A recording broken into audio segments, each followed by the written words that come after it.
တခါကတောအုပ်ကြီးထဲမှာတရိတ်ဆန်တွေအများကြီးပျော်ပျော်ရွှင်ရွှင်နေထိုင်ကြတယ်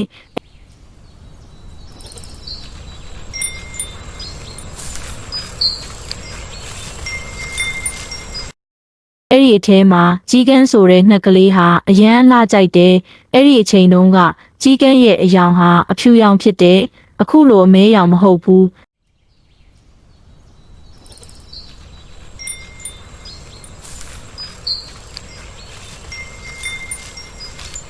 ဒီနေ့မှာအဲ့ဒီကြီးကန်းကဟင်းငါရောင်ကအမြဲတမ်းဖြူရောင်ပဲအမြဲတမ်းကြည့်တော့မလှတော့တလို့ပဲ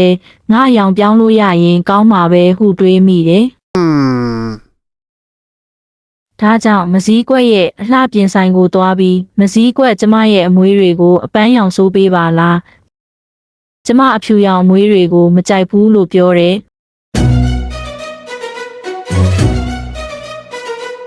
မစည်းကွက်ကလည်းကောင်းပါပြီဆိုပြီးတော့ကြီးကန်းပြောတဲ့အတိုင်းအပန်းရောင်ဆိုးပေးလိုက်တယ်ကြီးကန်းကလည်းသူ့ကိုယ်သူမှန်ထဲမှာကြည့်ပြီးအရန်ကိုသဘောကျနေတယ်။အိုလာလိုက်တာလို့သူ့ကိုယ်သူချီးကျူးနေတယ်။မကြခင်မိုးတွေရွာတော့ကြီးကန်းရဲ့ကိုယ်ပေါ်မှာရှိတဲ့အပန်းရောင်တွေအကုန်ကျွတ်ပြီးအင်းရဲ့ပင်ကိုဖြူရောင်ပဲပြန်ဖြစ်သွားတယ်။ဒါကြောင့်မစည်းကွက်စီပြန်သွားပြီးဒီတစ်ခါတော့အပြာရောင်ဆိုးပေးပါအမရဲ့အပန်းရောင်ကအယောင်ကျွတ်တယ်မစည်းကွက်ကလည်းကြီးကန်းပြောသလိုသူ့ရဲ့အမွေးတွေကိုအပြာရောင်ဆိုးပေးလိုက်ပြန်တယ်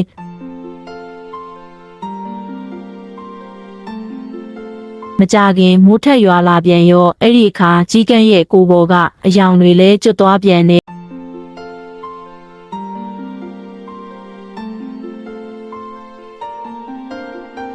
ကြီးကန်းကလည်းစိတ်ညစ်ညစ်နဲ့မစည်းကွက်စီပြန်သွားပြီးမစည်းကွက်ရဲ့ဒီတခါတော့ဘယ်တော့မှမကျွတ်နိုင်တဲ့အယောင်ဆိုးပေးပါ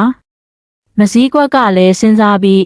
အမဲရောင်ဆိုရင်ဘယ်တော့မှကျွတ်တော့မှာမဟုတ်ဘူးလို့ပြောပြီးအမဲရောင်ဆိုးပေးလိုက်တယ်